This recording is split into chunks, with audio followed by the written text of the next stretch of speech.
Assalamualaikum dan apa khabar semua? Selamat datang kepada rancangan Janji Temu bersama saya Rasadi Barazzi. Bahasa dijunjung, budi disanjung, semarak semangat keluarga Malaysia melalui bahasa kebangsaan. Dan pada kali ini saya bersama dengan Yang Berhormat Senator Datuk Seri T. Lianke, Timbalan Menteri Belia dan Sukan. Dan saya ingin bertanyakan terus kepada beliau. Bahasa kebangsaan, ya, Yang Berhormat, adalah wadah utama yang dapat eratkan perpaduan masyarakat kita dalam konteks keluarga Malaysia yang membabitkan masyarakat yang majmuk, yang mana persefahaman serta keharmonian dapat dibentuk apabila berkomunikasi menggunakan bahasa yang sama. Pada pandangan YB, apakah nilai-nilai, ciri-ciri bahasa kebangsaan yang dapat membantu dan merealisasikan konsep pembentukan keluarga Malaysia negara kita? Sebenarnya kita telah pun maju ke hadapan, di mana kalau berbanding dengan generasi dahulu, mereka langsung tak fasih bahasa Malaysia. Setakat pertuturan bahasa pasar pun payah. Hari ini kita dapat lihat bukan sahaja ramai boleh berkomunikasi, bertutur dalam bahasa Malaysia, tetapi mereka juga boleh berupaya membudayakan jiwa dan seni bahasa Malaysia dalam hidup keseharian mereka.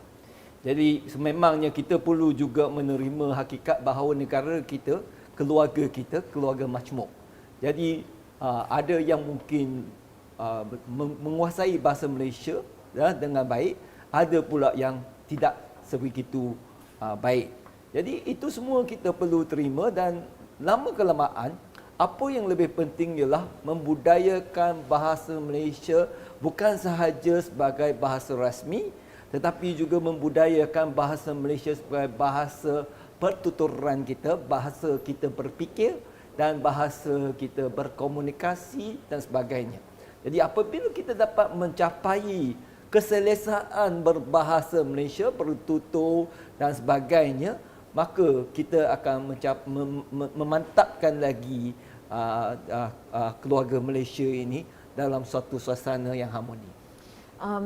Yang Berhormat, generasi masa kini ada yang mengatakan daripada pengamatan mereka, mereka tidak begitu mendalami dan menjiwai bahasa Malaysia itu. Secara peribadi, daripada pengamatan Yang Berhormat sebagai Timbalan Menteri Belia dan Sukan, apakah pandangan Yang Berhormat? Mereka tidak menjiwai.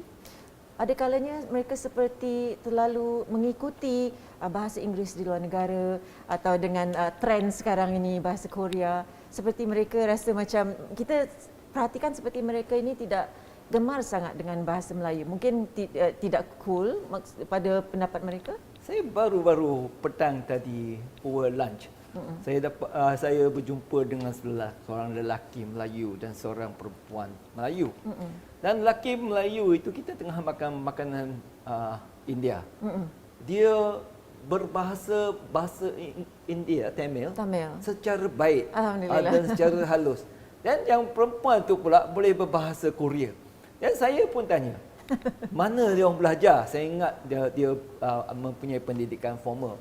Dan saya diberitahu setakat menonton televisyen, wayang, drama Hindustan, Tamil dan juga Korea. Jadi ini menunjukkan bahawa penguasaan bahasa itu, satu dari segi naluri seseorang itu, niat dan kehendak mereka. Dua, dari segi kebiasaan. Tiga, dari segi penggunaan, pengamalan. Dan empat, dari segi mungkin penggunaan bahasa itu, nilai bahasa dari segi komersial, dari segi kerjaya dan sebagainya. Jadi saya rasa kita juga perlu terima bahawa ada orang yang langsung dia mundur. Walaupun kalau kita masukkan dia ke sekolah kebangsaan pun, mungkin dia tidak dapat menguasai bahasa Malaysia. Kerana mungkin dari segi latar belakang, dari segi keseganan dia dan sebagainya. Cuma apabila kita mempolitikkan secara simplistik, konon ini adalah disebabkan oleh pendidikan, saya rasa itu terlalu simplistik. Yang lebih penting kita, kalau kita nak memperkasakan bahasa Malaysia, satu, jati diri. Benar. Kita kena terima bahawa bahasa Malaysia adalah bahasa rasmi kita. Bahasa Malaysia adalah bahasa yang akan memberi banyak keuntungan kepada diri kita. Dan dua, kita perlu memperkembangkan penggunaan bahasa Malaysia supaya dia diterima dan mempunyai pasaran yang besar dan sebagainya. Baiklah Yang Berhormat, terdapat program-program yang diperkenalkan kepada golongan belia di luar bandar bagi memperkasakan penguasaan bahasa Inggeris. Boleh tak rasanya kita wujudkan program kebangsaan ini untuk belia-belia di bandar supaya mereka dapat memperkasakan penguasaan bahasa? Saya rasa belia bandar tidak mempunyai masalah sangat. Cuma mereka memilih untuk menggunakan bahasa mengikut ekosistem yang ada. Misalnya orang Melayu yang dia fasih bahasa Inggeris, dia memang bila dia selalu cakap berbahasa Inggeris dan sebagainya, ada yang keluar negeri belajar, ada yang international, dia tak tahu berbahasa Melayu. Bila suruh dia bercakap sepatah dalam bahasa Melayu, payah. Jadi ia banyak bergantung kepada ekosistem. Dan saya rasa masalah ini kita perlu kaji secara spesifik, mengikut individu, mengikut latar belakang dan sebagainya. Memetik titah Sultan Perak, Sultan Nazrin Muizzuddin Shah ketika Majlis Anugerah Kecemerlangan Sekolah Menengah Jenis Kebangsaan SAMTED pada 2017, baginda bertitah penguasaan bahasa kebangsaan di kalangan pelajar sekolah vernakular seharusnya berada pada tahap tertinggi, iaitu kefasihan setanding atau lebih baik daripada pelajar di sekolah kebangsaan. Jadi pada pandangan YB, sejauh manakah tahap penguasaan bahasa kebangsaan oleh pelajar-pelajar di sekolah vernakular pada ketika ini? Memang kalau kita tengok ramai menteri-menteri kita, timbalan menteri dan sebagainya, mereka berasal daripada sekolah vernakular. Sama juga ramai yang berkecimpung dalam arena budaya dan bahasa Malaysia, mereka daripada sekolah Cina.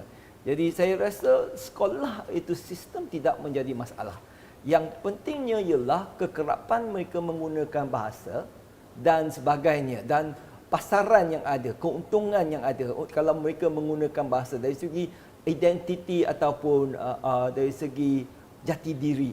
Kalau mereka tidak mempunyai sebab atau untuk berbahasa Malaysia, ini bermakna kita kena menukar suasana ataupun conditioning itu penting.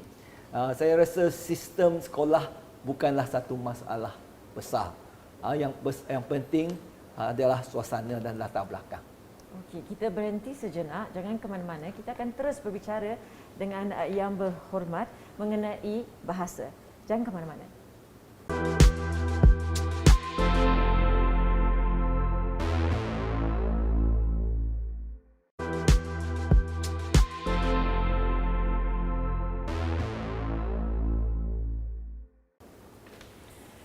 Assalamualaikum dan bertemu sekali lagi dalam rancangan Janji Temu bersama RAS. Bahasa dijunjung, budi disanjung, semarak semangat keluarga Malaysia melalui bahasa kebangsaan. Dan bersama saya sekali lagi ialah Yang Berhormat Senator Datuk Seri T. Lianke, Timbalan Menteri Belia dan Sukan. Saya akan ingin bertanya kepada Yang Berhormat, apakah halangan utama Yang Berhormat bagi pelajar-pelajar sekolah untuk menguasai bahasa kebangsaan? Dan pada pandangan Yang Berhormat, firasat Yang Berhormat, apakah penambahbaikan segera yang boleh kita lakukan untuk menangani sekiranya mereka tidak berapa kuasai bahasa kebangsaan kita? Yang penting ialah kita kena again conditioning, kekerapan mereka berbahasa Malaysia, dan kita banyak interaksi, banyak program-program ataupun aktiviti-aktiviti interaksi yang membolehkan mereka banyak berkomunikasi. Masalah mereka yang tidak tahu berbahasa Malaysia adalah mungkin seperti mana saya katakan, mereka jenis segan, mereka kurang berkomunikasi, tak dapat ekspresi dan sebagainya. Jadi perlulah kita memberi mereka sebab-sebab untuk berbahasa Malaysia. Satu, dari segi social interaction, competition dan sebagainya. Dua, kalau mereka memang mundur, mungkin kita perlu mengadakan program-program khusus yang boleh menarik mereka atau menggalakkan mereka atau memahami masalah yang mereka hadapi. Misalnya, kalau mereka memang jenis segan, kita macam mana kita nak break the ice? Kita perlu menggunakan suasana ataupun macam dulu kita sekolah, kita ada buddy. Mungkin kita perlu ada buddy system. Tetapi masalahnya ialah ekosistem sendiri dalam sekolah kebangsaan. kita tidak mempunyai pelajar-pelajar bukan Melayu yang mencukupi. Wahai sekarang sekolah vernacular, ramai sekolah-sekolah mempunyai Melayu yang ramai dan ada yang pun lebih daripada yang bukan Melayu. Jadi ini adalah satu fenomena baru yang perlu kita kaji, dan untuk mengatasi masalah kita kena mengenepikan sentimen emosi dan juga politiknya. Tapi kita kena cari solution yang jitu supaya kita dapat mengatasi masalah yang dihadapi. Yang Berhormat, saya perlu katakan Yang Berhormat adalah antara ahli parlimen yang senator Timbalan Menteri yang begitu fasih berbahasa Malaysia. Ini adalah sesuatu yang ramai daripada kami setuju bahawa senang berbicara dengan Yang Berhormat. Bagaimana Yang Berhormat Senator boleh menjadi contoh rasanya kepada para belia di luar sana, terutamanya yang bukan Melayu, dalam mereka dapat menggunakan dengan fasih bahasa kebangsaan kita? Sebenarnya saya masuk ke bangku sekolah tanpa mempunyai asas bahasa Inggeris ataupun bahasa Malaysia. Tapi masa itu sistem sekolah kita Science and Maths in English. Jadi saya dapat menguasai bahasa Malaysia dan juga bahasa Inggeris. Satu ialah sebab nekat. Saya mahu menunjukkan bahawa saya boleh. Dua, dari segi pendidikan, kita tidak mahu menghampakan ibu bapa dalam pendidikan kita. Jadi kita make an extra effort. Dan yang ketiga pula, saya cuba menguasai bahasa Malaysia ialah supaya mengatasi masalah. Sebab saya masuk sekolah, itulah masa tahun 1969. Berlaku peristiwa Mei 13. Jadi adalah menjadi naluri saya untuk menjadi penghubung supaya jurang perbezaan budaya, bahasa dan etnik ini dapat diatasi. Maka itu menjadi satu perjuangan saya. Macam mana untuk menguasai dan mendidik orang Melayu dan orang bukan Melayu supaya mereka dapat memahami satu sama lain. Jadi nekat saya untuk menguasai bahasa Malaysia adalah untuk menjadi jambatan pengantara untuk mengurangkan jurang perbezaan ini. Dan saya rasa sedikit sebanyak saya berjaya kerana saya menerima cabaran ini, dan saya walaupun masa itu kita miskin, kita tidak mempunyai exposure pada surat khabar dan sebagainya. Tetapi saya selalu mengambil masa ke perpustakaan untuk mencari dewan bahasa dan pustaka, dewan masyarakat, untuk membaca topik-topik yang memang saya minat dari segi kemasyarakatan dan juga siasah semasa. Jadi itulah yang memberi saya pengetahuan yang lebih mendalam, memahami minda naluri jiwa orang Melayu, dan seterusnya menguasai bahasa Malaysia dari segi pemikiran saya. Saya berfikir dalam bahasa Malaysia dan saya pun boleh berfikir dalam bahasa Inggeris. Itulah yang menjadi saya mahu menguasai bahasa dan supaya dapat berkomunikasi secara berkesan, bertutur secara berkesan dan juga mempunyai perhubungan silaturahim yang baik dengan rakan-rakan. Hebat sungguh.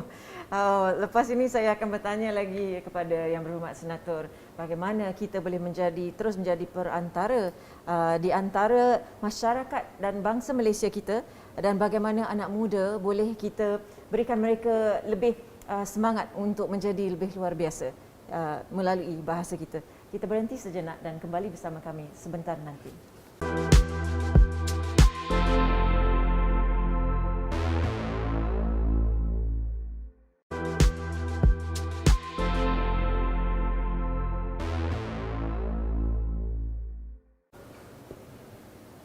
Selamat bertemu kembali. Saya Ras Adi Barazzi dan anda bersama kami di dalam rancangan Janji Temu bersama Ras. Dan ketika ini kita membincangkan mengenai semarak semangat keluarga Malaysia melalui bahasa kebangsaan. Dan bersama saya adalah Yang Berhormat Senator Datuk Seri T. Lian Ke, Timbalan Menteri Belia dan Sukan. Sejenak tadi Datuk Seri telah pun berkongsi bersama saya dan juga bersama kalian semua bagaimana beliau menggunakan bahasa ini untuk mengeratkan persahabatan di antara sahabat-sahabat di luar sana, dan bagaimana beliau secara peribadi menggunakan bahasa ini untuk menjadi lebih luar biasa. Jadi mungkin Yang Berhormat Senator Datuk boleh menceritakan sedikit bagaimana anak-anak muda kita boleh menyerlah seperti juga Yang Berhormat Senator sebelum ini? Pertamanya kita kena mendidik anak-anak belia-belia kita. Bila kita katakan patriotik, patriotik itu bukan bermakna sombong, megah dan angkuh. Itu semangat patriotik ialah apa yang kita mahu buat dan laksanakan demi untuk keluarga Malaysia, negara dan masyarakat kita. Dan apabila ramai menerima bahawa bahasa Malaysia adalah bahasa lingua franca seharian kita, di mana kalau kita nak mesra, gunalah bahasa Malaysia. Kalau kita nak memupuk silaturahim, gunalah bahasa Malaysia. Kalau kita nak dapat kerja sama, gunalah bahasa Malaysia. Kalau kita boleh membudayakan pertuturan dalam bahasa Malaysia, di mana kita dapat menjadi mesra dengan senang dan boleh mencapai matlamat dengan senang, maka kita akan memartabatkan bahasa Malaysia dengan meningkatkan nilai bahasa Malaysia dalam hidup seharian kita. Jadi itulah satu. Dua, kita akan menghadapi masalah penguasaan bahasa Malaysia selepas ini. Sebab ramai belia-belia kita sekarang dengan e-sport, riadah, dengan mainan komputer game, dengan kurang berkomunikasi secara fizikal dan secara langsung. Maka penguasaan bahasa perlu banyak amalan. Practice makes perfect. Latihan. Saya rasa kita perlu mengadakan suasana seperti perbahasan dan kita juga perlu mengadakan suasana seperti pertuturan. Jangan kalau mereka segan, takkan kita paksa dia berbahas, cakap nak tutur pun tak betul. Jadi perlulah kita mengadakan interaksi program, social program dan sebagainya. Dan saya rasa semua ini memerlukan kajian yang mendalam supaya kita dapat mengadakan modul-modul yang sesuai. Bukan sahaja setakat modul untuk orang melibat diri, menyertai program-program kita, tetapi juga dapat menarik dan juga menarik minat dan belia-belia mahu berkecimpung dan bersama kita dalam program-program. Masalah kita ada modul, kita ada program tetapi tiada penyertaan. Terpaksa kita mencari-cari penyertaan participation for participation sake, semata-mata untuk mengisi kekosongan yang ada. Dan saya rasa itu akan lari daripada matlamat yang sebenar. Jadi maka perlulah lebih-lebih lagi Kementerian Belia dan Sukan mengkaji secara mendalam, memahami keperluan semasa dan belia-belia dan juga menurut naluri dan selera mereka, bukan setakat ikut rentak kita saja. Sekarang belia-belia mempunyai rentak yang amat berbeza. Pemikiran mereka berbeza dan cara kehidupan keselesaan their comfort zone is totally different. Their comfort zone is on the keyboard. Itulah masalah mereka. Itulah masalah yang akan kita hadapi nanti. Bukan lagi masalah zaman kita, di mana masalah zaman kita setakat kita memaksa. Kalau kita paksa dia orang cakap bahasa Inggeris for that day, bahasa Malaysia. Tapi sekarang kita tak boleh paksa-paksa. Kerana kalau kita paksa, mereka akan larikan diri dan memikirkan diri daripada suasana kita. Dan kita akan hilang engagement dengan belia-belia untuk masa depan, masa hadapan. Terima kasih Yang Berhormat Senator. Seperti saya katakan tadi, seronok berbicara dengan beliau kerana beliau begitu fasih berbahasa Malaysia. Satu, bukan itu sahaja, tetapi aspirasi beliau untuk belia-belia di negara kita. Terima kasih sekali lagi kerana sudi bersama kami dalam rancangan ini. Semoga aspirasi Yang Berhormat Senator akan menjadi kenyataan melalui Kementerian Belia dan Sukan untuk anak-anak muda kita dan bangsa dan negara kita. Dengan itu saya Ras Adi Barazzi, terima kasih kerana telah sudi bersama kami setengah jam di dalam rancangan Janji Temu Bersama Ras. Dengan izin ilahi kita akan bertemu lagi di lain waktu. Assalamualaikum.